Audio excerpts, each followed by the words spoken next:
Հայաստանի պաշտպանության նախարարության նախկին աշխատակից Ղարաբաղյան պատերազմի տարիներին հրամանատար Գևորգ Հայրապետյանի եւ Իրանի քաղաքացի Բեհնամ Բաղերիի գործով դատավճիռ հրապարակելու փոխարեն դատարանն այսօր որոշեց վերսկսել դատաքննությունը։ Ավան եւ նոր համայնքների դատարանում այսօրվա փակ նիստից հետո տեղեկացրեց լրտեսության ձևով պետական դավաճանության մեջ մեղադրվող Գևորգ Հայրապետյանի պաշտպան Սեդա Սաֆարյանը։ Եզակի հանդիպող երևույթ է եւ դատարանը 8-9 ամիս քննում է եւ վերջում հանգում այսպիսի հետեւության։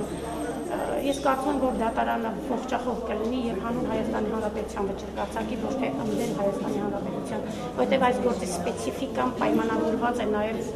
մեր Հայաստանի Հանրապետության դիրքորոշումով կապված արտաքին հարաբերություններում Լեռնային Ղարաբաղի գործընյութերում կամ Հայաստանի Հանրապետությանը վտանգի տակ դնող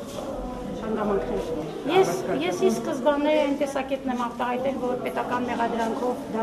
մեղադրական եզրակացում գրել եւ հաստատել արդեն խոսում այն մասին, որ պոլիսների հետևը ինչ որ պաշտոնյաներ, ինչ որ խնդիր են քննարկել կապված Գևորգ Հայրապետյանի հետ, լեգենդար տղային այսպիսի մեղադրանք առաջադրել, այն էլ այսպիսի ապացույցների պայմաններում իհարկե արտառոց է։ Վերջին խոսքում խնդրեց դատարանից, որպեսզի հարգեն իր անցյալը, այդ անցյալը գնահատեն որպես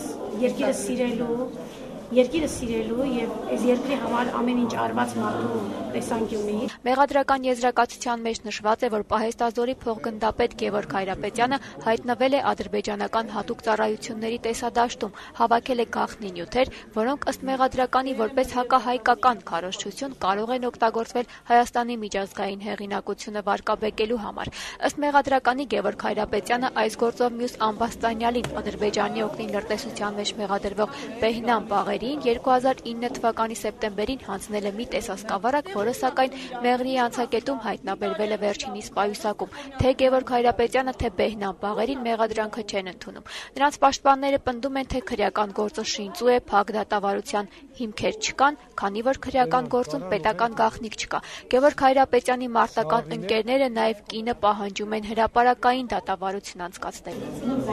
Բաց նիստ արեք, եթե մեղավորան, բոլորի ներկայության դատեք այդ մարդուն։ Իսամարդ բերել ես դու ես Սարը զեղածն սաղ ծաղի կնած թիլվիս պատրով բերեզոր կր բերեզոր ամիզատյան կարդստերը տեղ սուրել դավաճան, հանետո դավաճան իրանք են։ Հրամանատարի կինը այսօր ուշաթափվեց դատարանում։ Գետինը մտներ։ Բացեք, Շիխտոց ստորից նավեկի։